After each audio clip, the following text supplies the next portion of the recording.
Labas rytas. Laikotės? Gerai, jūs. Tai aš tikrai atsiprašau pervien, kad negaliu čia kiekvieną iš jūsų klausti vardo, susipažinti, mane pristatė, mano vardas Sikstas. Jūs esate šitos mokyklos moksleiviai. Ir čia jūs mokotės ir gausite kažkokią specialybę. Galit pakelti rankas tie, kurie tai, ko mokotės, galvojate ir dirbsit. Kokia mokytis? Jo, tai kokia mokytis tada, jeigu tu dirbi? Tai baigsi, tarkim, raisi statybas. Arba bent kažką iš tos srities.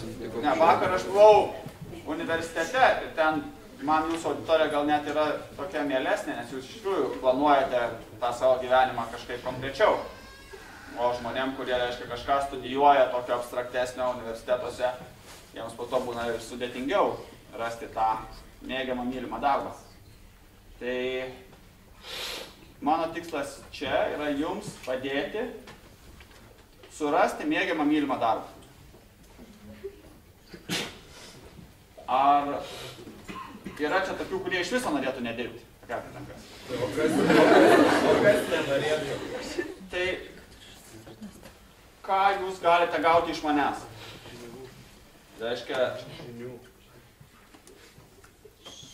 galiu papasakoti savo gyvenimą, nuo ko pradėjau, savo verslus.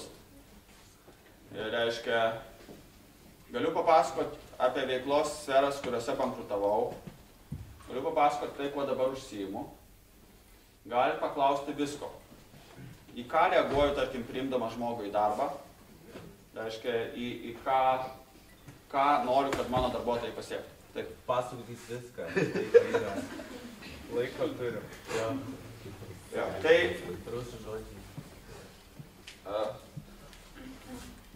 pirmas verslas mano buvo Žaliakalnio turguj, 8 klasėj, pardavinėjau obuolius. Ir kas yra obuolių pardavinėjimas? Yra labai gera veikla ta prasme, kad prieina žmonės ir jie klausia, ar obuoliai saldus? Ar jie skanus? Ir sakai saldus. Klausia, ar jie rūgštus?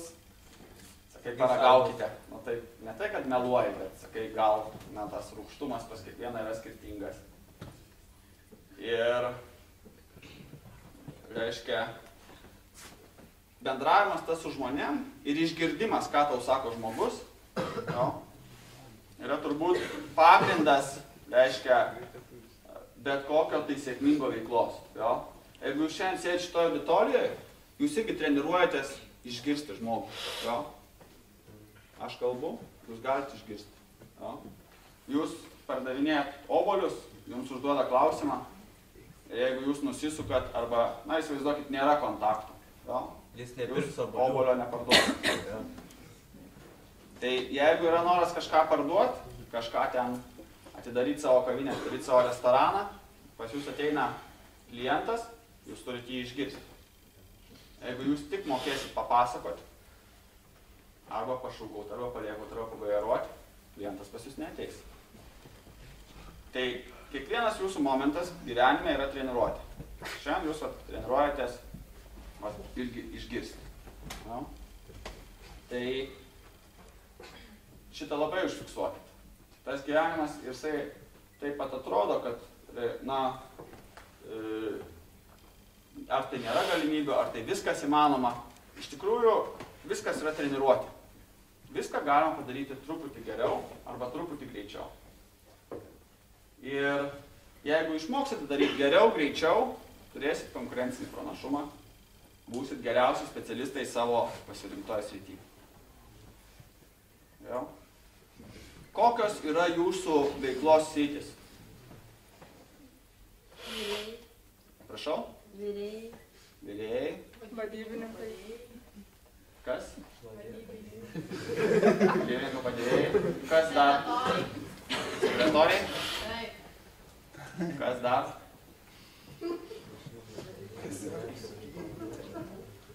Barmenų dar yra. Yra barmenai.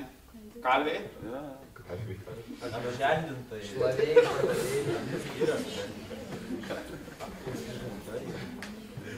Jo. Kurie jau esate tai, ką studijavote, kurie iš jūsų, tai, ką dabar studijuojate, jau esat bandę praktikoje? Kelkit rankas. O ir ne. Ar praktika šita buvo organizuota jūsų mokyklos, ar tai buvo praktika, kurią jūs patys savo susiorganizavote? Kurie iš čia sėdinčių jau patys susiorganizavot savo praktinę veiklą? Nedaug rankų, kokios 4. Jo. Tai čia irgi yra jūsų pasirinkimas. No? Arba jūs lauksite, kol kažkas ateis ir pasakys, daryk tą ir tą. No? Arba jūs pasirinksite ten, kur jūsų širdis veda. Jeigu jūs renkatės patys, kaip jūs, nuo ko jūs pradėsite? Kas turit kokių idėjų? Nuo ko pradėti? Eiti pačiam ir siūlyti savo paslaugą. Darbo veiklos. Internete gali ieškoti pasiūlymų, tam reikia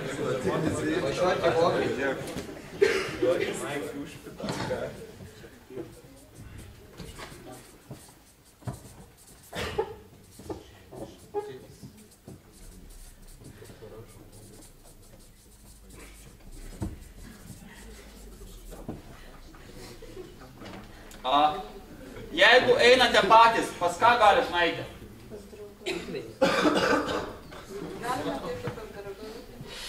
Į įstaigas, kurios užsiema veikla, kurios tu sieki. Pagal veiklos rūšį, jo?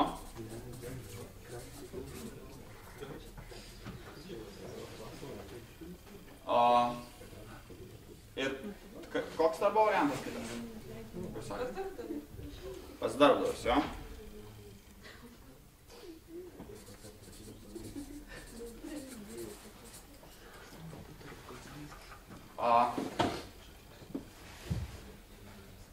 Šiandien mano įmonėse dirba, reiškia to, ko aš įmo šiandien, tai yra leidybos veikla. Mes leidžiame žurnalus, knygeles vaikams, psichologijos žurnalą, www.dirbtuvė.lt, mūsų yra projektas internete. Taip pat turiu draudimo brokerio verslą, FT broker, jeigu kas vairuojate automobilius, tai žinot, kad kurie draudimai yra pas mus, jie privalomi ir turite draustis. Tai viso dirba leidykloje 20 etatinių darbuotojų ir 20 laisvai samdomų darbuotojų, draudime dirba apie 50 žmonių. Reiškia, šiandien tose įmonėse, kuriuose aš vadovauju, dirba apie 90 žmonių. Ir jūs esat žmonės, kurie galite arba pagal veiklos rūšį, arba ateiti pas darbdavį. Tai jūs turit šansą dabar tiesiog paklausti to darbdavio, į ką jis reaguos, jeigu jūs ateisite ir siūlysit savo paslaugą. Ko paklaustumėt pirmiausiai? Kainos. Kiek čia moka? Kiek reikia. Ne, žiūrint, kokios perspektyvos jūs turit omenyje.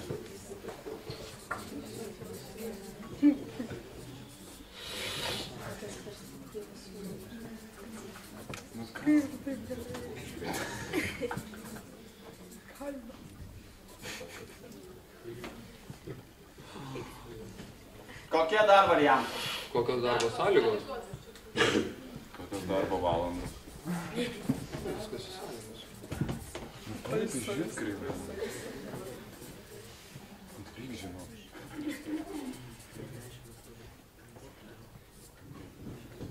Kažkas čia dar. Ką dar? Kolektyvas. Kaip klausit apie kolektyvą? Ar jis draugiškas ar ne? Šitam draugui nieko nedirba. Visko?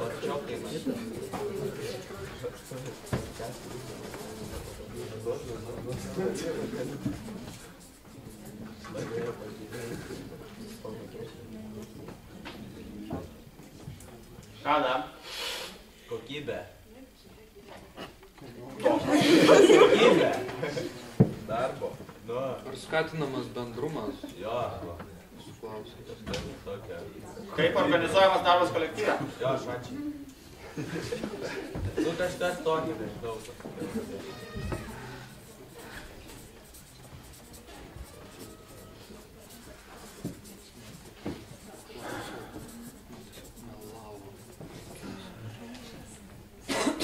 Dar tokių minčių. Tikrai klaustume?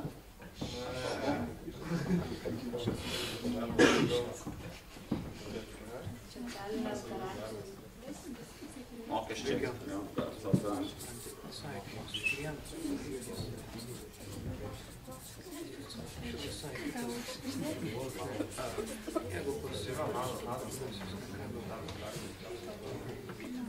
Kas dar jums yra svarbu iš širdies? Tai čia pats pirmas klausimas, kiek čia moka?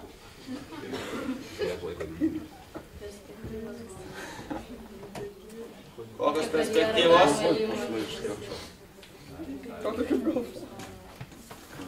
Ko darbdavys reikalaus? Tai ne darbas. Kiek moka? Čia. Ar galiu šitą performuluoti? Jo? Galiu. Ko iš manęs tikitės?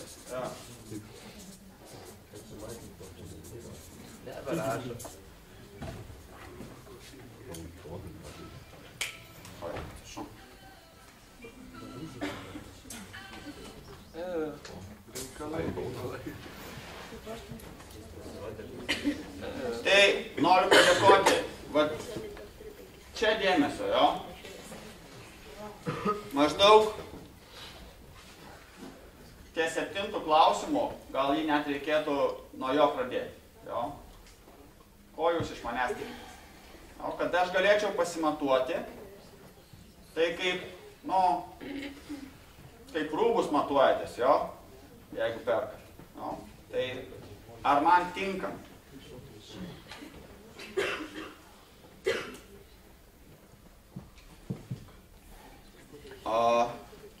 Jeigu jūs tuo metu, skirtingai negu dabar, kai kurie iš čia sėdinčių, labai atsiprašau dar kartą, sugebėsite patylėti, kai žmogui užduoda šitą klausimą. Jo? Jūs tikrai labai daug sužinosite. Jeigu klausysitės atidžiai, tai sugebėsite suprasti, kokių jums reikia kvalifikacijų, kad jums mokėtų daugiau, kad perspektyva jums padarytų geresnę, kad darbo sąlygas jūs jau įmonė taikytųsi prie jūsų, o ne jūs prie įmonės. Kolektyvo draugiškumą kuria tik vienas. Jo? Jeigu mes čia susirinkom į šitą auditoriją, tai ne aš čia kuriu atmosferą. Mes visi čia kuriam atmosferą, taip? Jeigu kažkas triukšmauja, man sunkiau kalbėti, aš pavargstu.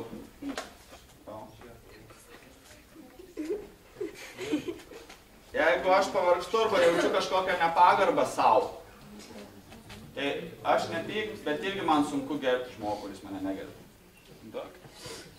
Ir jeigu tu tikrai manęs negerbėjai, siūlai va taip pat išgerti alaus nelaiku ne vietą. Man tikrai čia nėra didelio noro ir aš paprašysiu, jeigu gali išeiti iš auditorijos. Taip. Man pasigirdo, bet tada gal atsistoja ir išeina tas, kuris taip sakė.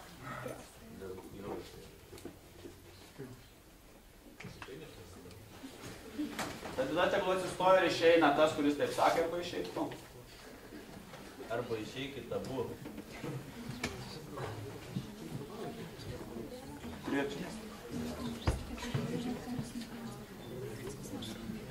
Ne, jeigu nesunku, būk draugas.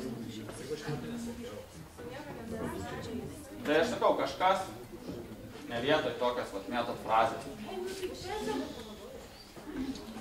Davai, šupa greitai.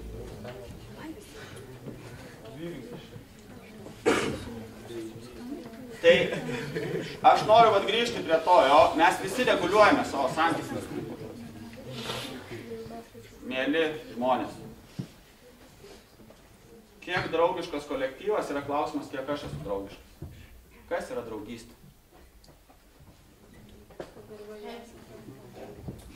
tas draugiškas būsas, su tavim tik pokalbis buvo draugiškas.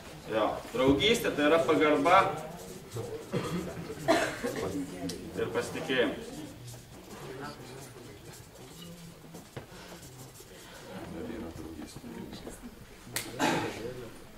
Ir jeigu aš gerbiu žmogų, kuris kalba, jo, aš galiu sulaukti jo pagarbos. Jeigu aš gerbiu darbdavį, pas kurį einu dirbti, aš sulauksiu jo pagarbos.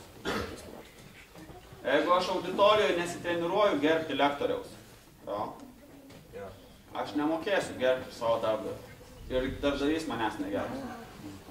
Ir tada bus sunku kalbėtis apie kiek čia moka ir kokios perspektyvos.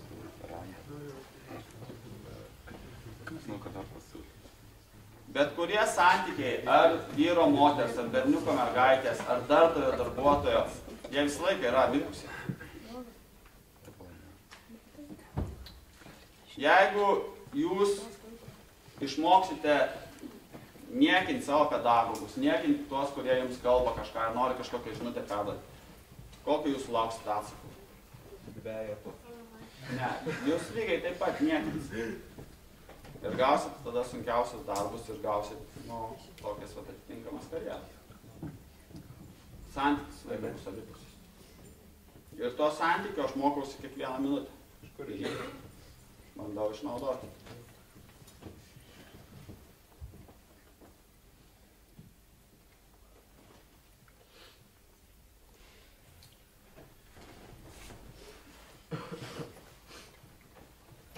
Kaip organizuojamas darbas? Taip, yra įmonės, kurios turi aiškesnę struktūrą, yra įmonės, kurios žiūri liberaliau. Ir kuo aš visą laiką tikiu ir tikiuosi iš žmogaus, kad žmogus pats susiorganizuos savo darbą taip, kad jo padarytų kuo daugiau ir geriau. Šiandien pasaulis yra žiauriai globalus. Iš ryto kalbėjausi su vienu savo draugu, partneriu, kuris turi spaustuvę.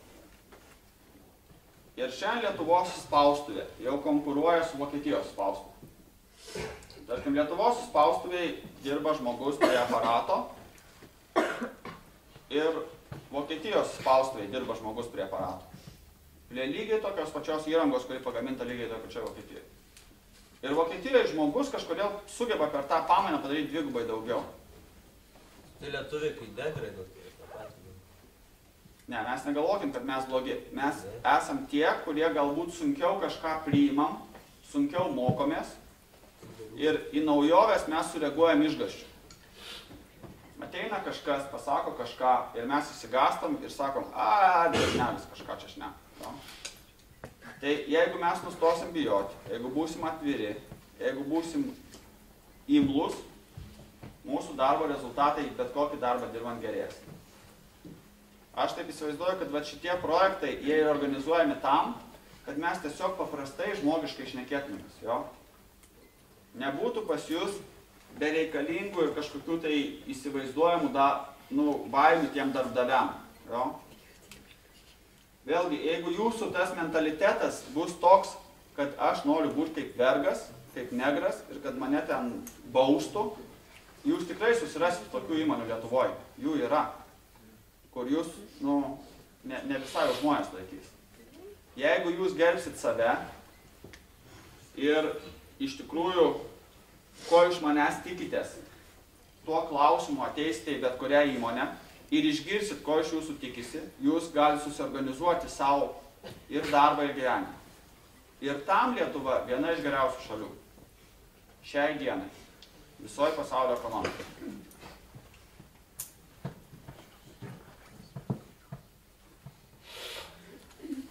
Ir čia vėl buvo geras toks klausimas, iš kur žinai. Tai aš šiemet pragyvenau savaitę Prancūzijoje, savaitę Vokietijoje, savaitę Italijoje, savaitę Anglijoje, savaitę Čekijoje, Lenkijoje, nes mes gaminam tokias knygeles, kurias visur eksportuojam, dalyvaujam mugėse. Šiandien mano kolegos išvažiuoja, reiškia, į Frankfurto knygų mugę su mūsų produkcija. Jo. Ir jau po truputį, žinokite, gera žinia ir jums, kaip būsimiems specialistams. Tos mūsų produktus, lietuviškus, pasaulis vis labiau priima ir gerbia. Taip, ne iš karto, taip, mes ne vokiečiai, ne japonai, bet mes po truputį kylam. Ir jeigu jūs irgi nusiteikę prie to prisidėti, matot savo galimybės, savo šansus, jums niekas nedraudžia. Nebent jūsų pačių smegeninė. Bet su ta savo smegeninė irgi reikia dirbti. Ir reikia galvoti, kada aš save statau, o kada save griaunu. Koks mano elgesys man padeda, koks elgesys trukdo. Kiek investicijų reikia, norint pradėti savo verslą? Kokias investicijos jūs investavot? Pradžioj.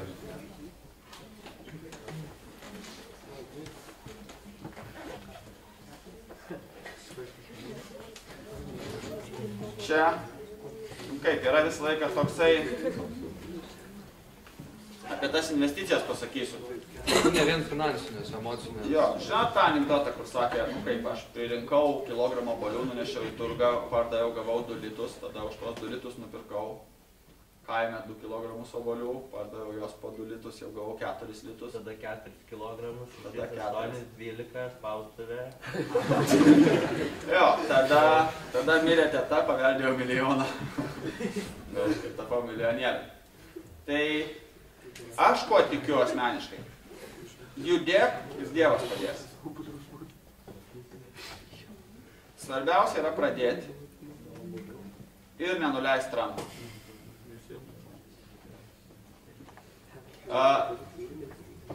Taip verslai, reiškia, reikalauja investicijų.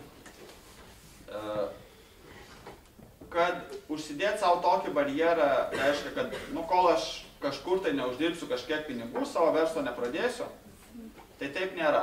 Aš siūlau geriau sugalvoti savo tokią gyvenimo viziją, pajausti.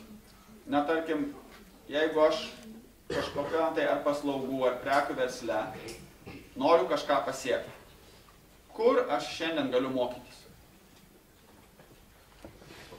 Pagrindinė investicija yra žinios, kurių niekas niekada iš tavęs neatims. Pinigai, akcijos, fabrikai, jų gali nelikti per vieną dieną. Laivai nuskęsta, dar kažkas atsitinka. Žinios, kaip tai padaryti, jos nedingsta. Mokėti, priimti informaciją, iš jos padaryti išvadas ir tada padaryti sprendimus, čia yra pagrindas, į ką reikia investuoti daugiausiai. Ir dar reikia investuoti į ryšius. Šiandienos, kaip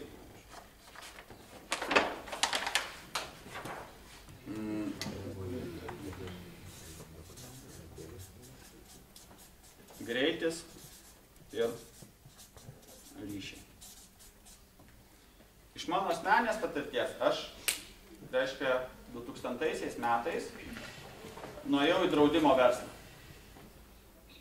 Tai yra iš tikrųjų apie tai, kai nusiperki gerus batus, pasiimi portfeliuką ir eini ir sakai, gal norite apsidrausti. Jo, darau sakau bulbių. Jo, jie labai dažnai, jie labai išpasakai. Ko mane išmokė draudimo verslas? Bendrauti su žmonėmis. Bendrauti ir tokio požiūrio, kad kiekvienas yra klientas.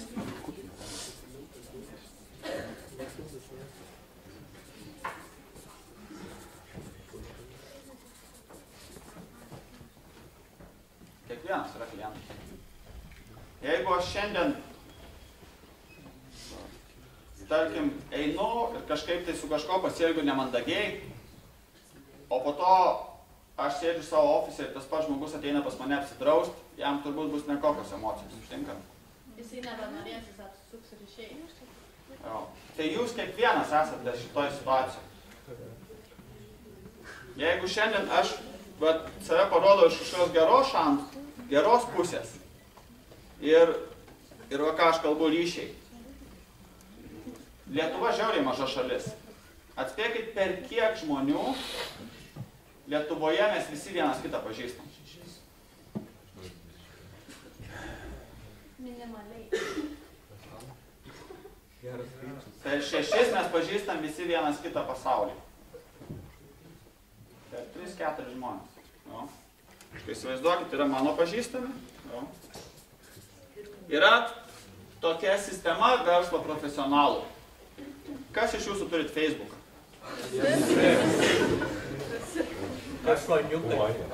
Kas iš jūsų turit LinkedIną? Tai va.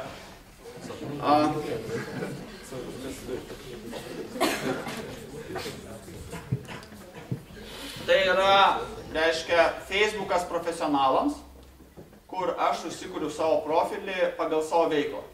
Jo? Ir tada galiu dalyvauti bendruomenėje savo tos veiklos, gilinti savo žinias, arba skleisti kažkokią tai žinią, ar ieškotis darbo, ar ieškoti bendrų pažįstamų. Ir ten jinai yra suprogramuota būtent taip, kad įvedus, reiškia,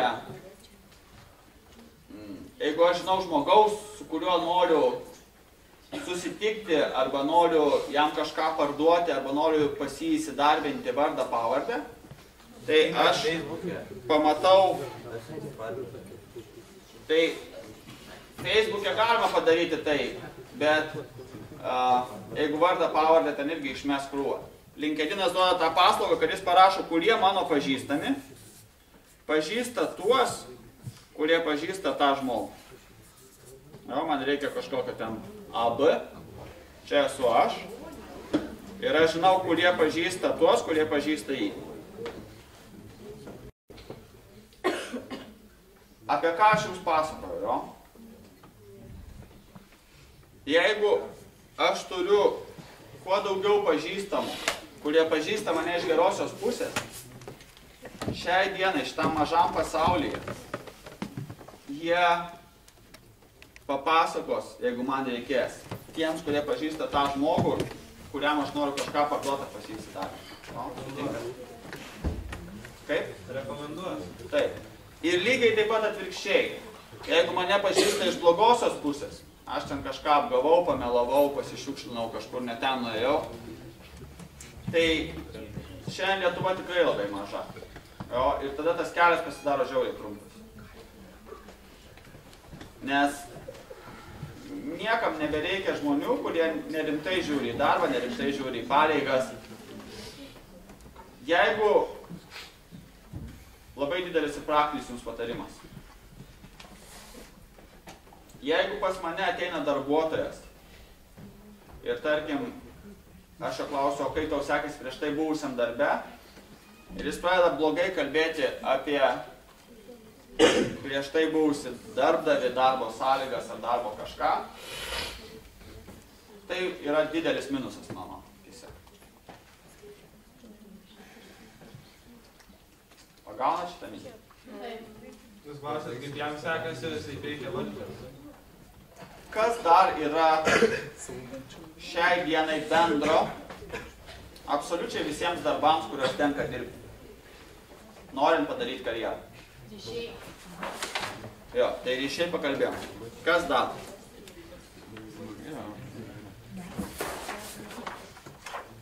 Tavo atliekamas darbas? Kalbam apie perspektyvos, jo? Ką reikia pakalbėti ir išgirsti, norint tas perspektyvas savo pamatyti ir vertinti geriau.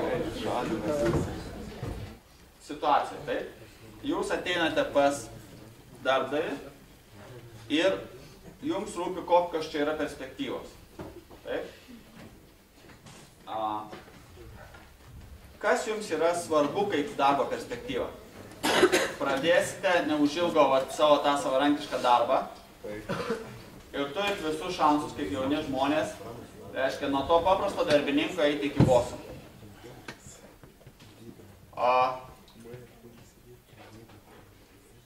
Žinom tokį žmogų, negražu gal apšnekėti, bet jis mums tikrai turėtų būti žinomas. Vladimiras Romanovas. Taip. Kurie žinom? Nuo grafkutės įsikeitė irgi ten televizorių, pardavinėjau kartičkas ir taip toliau. Ne, tai jisai, aš nežinau tiksliai kitų jo gyvenimo faktų, gal tu irgi geriau žinai apie jo grafkutės. Bet aš tikrai žinau, kad jisai dar prieš kokį 30 metų tai dirbo taksistu. No. Tai va dabar mano keletas draugų, kursiokų dirbo pas jį teisininkais, vadybininkais. Ir aš paklausiau, kur to žmogaus sėkmės paslaptis? Kaip jis sugebėjo nuo paprasto darbininko, taksisto, reiškia, iki boso nueiti tą kelią. Ir man atsakė vieną žodį, atspėrit, koks tai buvo žodis. Ne, jis neturėjo sunkus darbas. Netyčia. Jo bendravimas. Ryšiai. Optimizmas. Pinigų plovimas.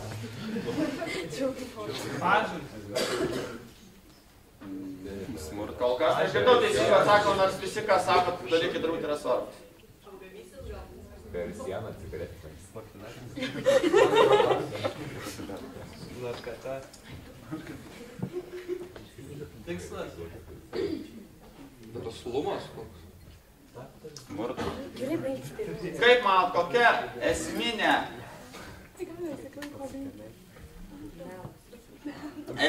savybė? Jo, bet žmogaus kokia jo savybė nulėmė tavo? Komunikabilumas. Ne. Nors aš rašau.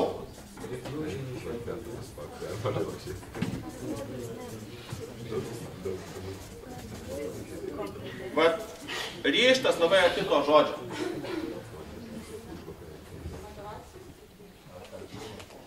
Pasispyrimas.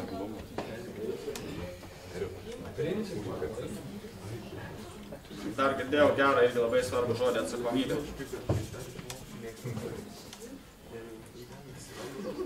Drąsa. Bravo. Vienas iš kertinių dalykų, nuo ko prasideda žmonių karjera.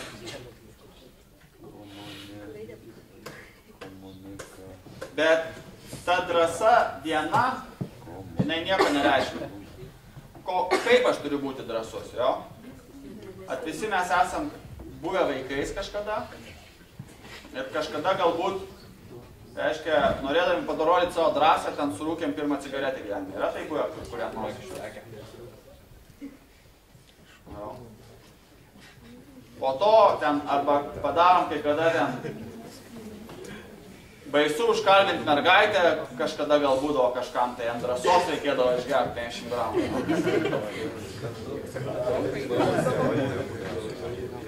Tai bet čia ne apie tą drąsą.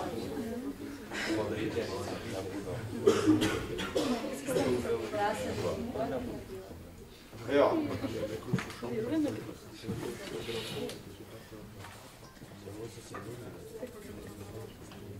Aš manau, kad ta drąsa, galiu irgi papasakoti savo gyvenimo trumpą istoriją, jo, nuo ko, kada, reiškia, priėmiau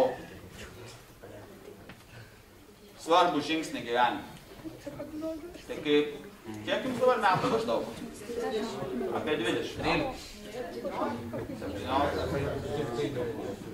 Reiškia, su draugais mes leidom studentų laikraštį Savas. Tuo metu pradėjom, aš buvau to laikraščio įkūrėjas, pavadinimą sugalvojau. Ir, reiškia, mes buvom sutarę, va taip tvirtai, kad visi, kurie ten rašo straipsnius, parašys straipsnį iki penktadienio vakaro. Tam, kad šeštadienį mes galėtume ten maketuoti tą laikraštį, sekmadienį atiduotume į spaustą, pirmadienį išplatintume. Reiškia, viskas yra labai svarbu. Ir mano draugai, bendramžiai, bendraminčiai, vis dėlodavo, pavesdavo mane, reiškia, jie pristatydavo ne ten penktadienį vakare, o tarkim šeštadienį iš ryto arba šeštadienį per pietus tik tai užbaigdavo. Ir tada tą naktį iš šeštadienio į sekmadienį aš turėdavau dirbti, juos keikdamas, kad, kaip, mėly draugai, ką daryti, bet aš padarydavau. Ir reiškia, kažkada ten 6 paryčiais labai nervavausi ant tų savo draugų, bet pakeičiau savo požiūrį į tai. Aš pagalvojau, jeigu visiems kitiems šičia yra bim bam, ar padaryti laiku, ar padaryti gerai. Ir aš dabar pergyvensiu dėl to, kad jie nepadaro ir tikėsiuosi iš jų, kad jie padarys, tai aš toliau taip ir gyvensiu. Ir tada aš nusprendžiau, kad aš padarysiu kitaip.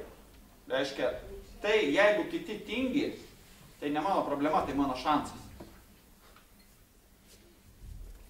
Aš galiu arba susitapatinti ir eiti su tais, kurie, tarkim, ten auditorijoje kažką ten spaudinėja, ar turi kažkokių tai kitų svarbių reikalų. Arba aš galiu pasukti taip, kad ne, va, aš priimu sprendimą, aš kitoj barjero pusėje, aš tas, kuris padaro. Ir čia yra irgi kiekvieno iš jūsų tokia galimybė. Arba aš lieku šičia, ten toks pat kaip visi, nes visiems čia nesiseka, visiems ten kažkas tai negerai ir arba priimu sprendimą, darau žingsnį, kad aš būsiu kitoks. Jeigu su manim bendrauja, aš klausysiu. Jeigu į mane kreipiasi, aš atsakysiu. Jeigu jau aš atėjau į šitą auditoriją ir aš dalyvausiu. Ja. Arba hi-hi-ha-ha. Ir tą jūs treniruojat kiekvieną minutę. Kiekvieną kartą jūs susirenkat į tą paskaitą.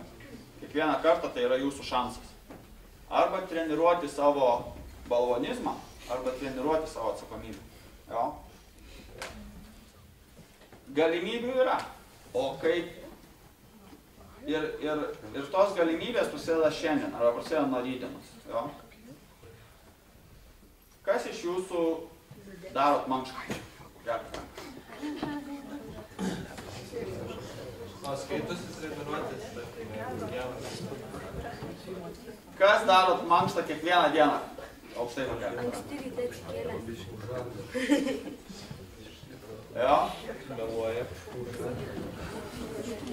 Tai jeigu aš noriu turėti kažkokį tai kūną, jo, tai aš treniruoju jį. Jo. Jeigu aš noriu turėti gerą darbą, aš irgi treniruoju. Jeigu aš noriu, reiškia, turėti geras rekomendacijas, aš organizuoju savo ryšius. Aš kiekvieną minutę savo išnaudoju tam, kad nuomonė apie mane būtų gera. O. Ir šičia jūs irgi vienas kitą mato. Ir gali būti, kad praėjus 5 metam jums vienas kitą reikės priiminėti darbą. Gali taip atsitikti, ar ne kaip man? O. Ir tada man kursiokai atsimins apie mane ką? Koks aš buvau? Ar buvau energingas, ar buvau apatiškas? Ar buvau tas, kuris ištesi duotą žodį, ar buvau tas, kuris paveda? No. Ir va tos smulkmenos sukurs jūsų gyvenimą. Jo, nieko stebuklingo čia nėra. Nieko nėra stebuklingo. Ir va tas kažkoks žingsnis, kada reikia jau iš to tokio, kaip jį pavadinti, gal vaikiškumo, kad, nu, aš dar turiu, kas manim pasirūpina ir gyvenu, jau pereinu į tai, kad aš jau savim, kurie iš to auditorijoje jau patys save pilnai išlaiko. Daug. Rankų miškas. Ja. O tai čia yra atsakymas, jo. Kada jūs žengsit tą žingsnį ir kiek ilgai lauksit. Tai mano prašymas ir siūlymas yra daryti tai kuo greičiau, kad ir po truputį. O kurie iš jūsų jau gaunat bent kokias nors stabilės mėnesinės pajamas? Pakelkite.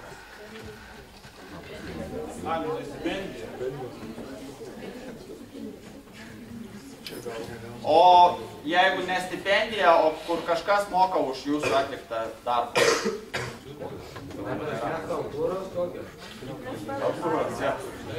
O jeigu aš gaunu daug pinigų iš tėvų, nieko daryti nereikia. Stabilias pajamas. Tai tada tu turi tapti gydytoju, kad padarytum, kad jie būtų nemirtingi. Atidavė restaurantą ir aš dirbu. Yra su vaikų auklėjimu nėra taip lengva. Čia reiškia, galiu papasakot istoriją truputį iš kitos sferos, kaip apie psichologiją, reiškia. Žinot, kas yra nauji rusai? Anekdotų reikėjo. Ne, tai yra žmonės, kurie padarė greitus pinigus. Ir daug, ir greitai. Nuo nulio. Aš kažkada Prahoje studijavau ir mokiausi ten su vienu žmogum ir sakau, nu kaip tai įmanoma padaryti. Tai atsakymas jau buvo paprastas. Sako, kiek Lietuvoje galima per dieną parduoti kilogramų miltų?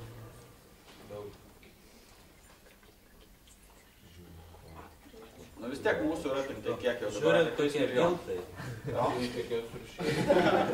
Kokie miltai. Bet galite išskaičiuoti, kiek mes suvalgom per dieną duonos bandelių. Jūs čia kai kurie gal ir mokate jas skaniai iškepti. Tai reiškia, tai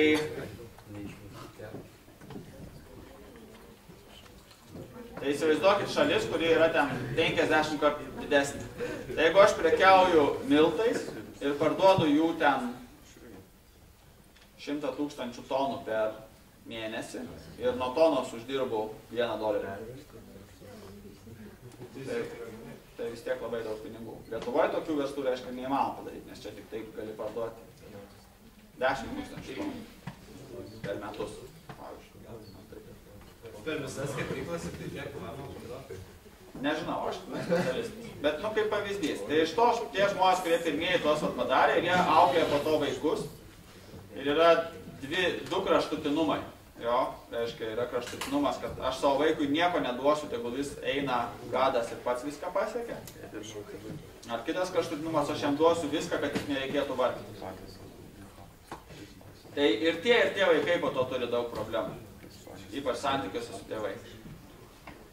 O kažkaip sveika yra apie tai, kad aš suprantu, kad mano tėvų atsakomybė už mane jau baigėsi.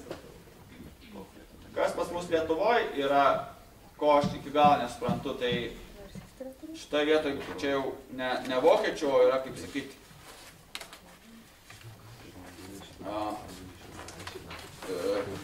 žydų mokykla arba žydų pavyzdžiai, kad žmogus nuo 12 iki 18 metų yra ruošiamas savarankiškam gyvenimui. Žydų? Žydai nėra blogi. Ir 18 metų žmogus jau pats savarankiškai sugeba savo organizuotis gyvenimą.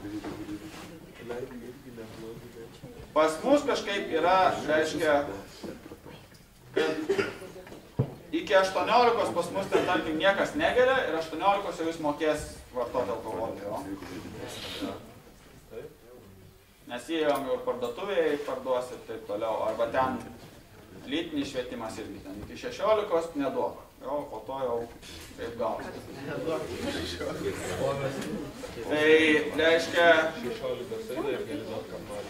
ne apie tai kalba. Yra kalba vėlgi apie pagarbą savo ir mokėjimą ir šitą gyvenimą organizuoti savo. Kad jisai būtų sėkmingas ir laimingas. Tai čia aš nežinau, kiekvienas iš jūsų savo turit santykių su tėvais ir ar su tais žmonėm, kurie jūs išlaiko. Bet supraskite, kad jūs irgi augat ir jau priimat kuo daugiau savarankiškų sprendimų. Ir ta diena, jinai nebus kažkoks tai žaibas, nuo kurios prasideda mano savarankiškas gyvenimas. Aš jam ruošiuosi. Tai aš esu pasiruošęs užbaigti. Prašome paklausti. Būtent to. Tai, kas tau svarbu.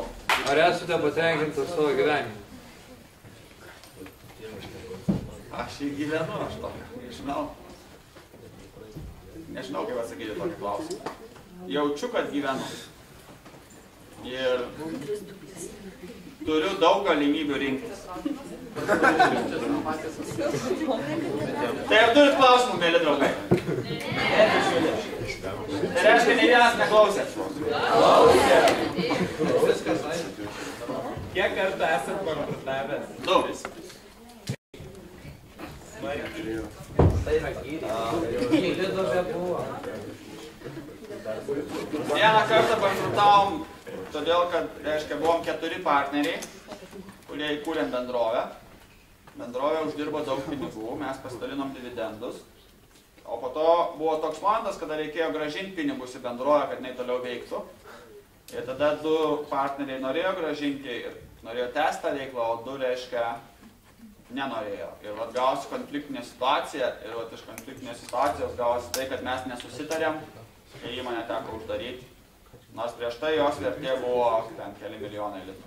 Bet šiaip bankrotas nėra blogai. Nu, kaip mano, pavyzdžiui, tėvas, jis bankrutavo vieną kartą, bet jisai turėjo, kilo jam daugiau idėjų, kaip pasikeisti taip toliau ir dabar dar stabiau viską pasidarė. Šaunuolis. Ar gerai, kad bankrutavo tą kartą? Obuoliai bankrutavo. Čia labai sunku yra atsakyti gyvenime, kiek tu turėsi gyvenime visokių išbandymų. Sunku atsakyti, taip iš anksto žinoti, kiek man dievulis išbandymų pasiūs. Bet yra svarbu žinoti, kad į bet kokį išbandymą aš reaguosiu tuo, kad... Bet ir tada klausimas, ką išmokai iš to? Jo, tai čia toksai jums praktinis patarimas. Jaunimas, paklausykit, labai gerą pasakysiu frazę. Jeigu atėjo gerai, reikia džiaugtis, nes aš to nusipelniau. Jeigu atėjo blogai, reiškia, esu pasiruošęs išbandymams, juos išdėsiu.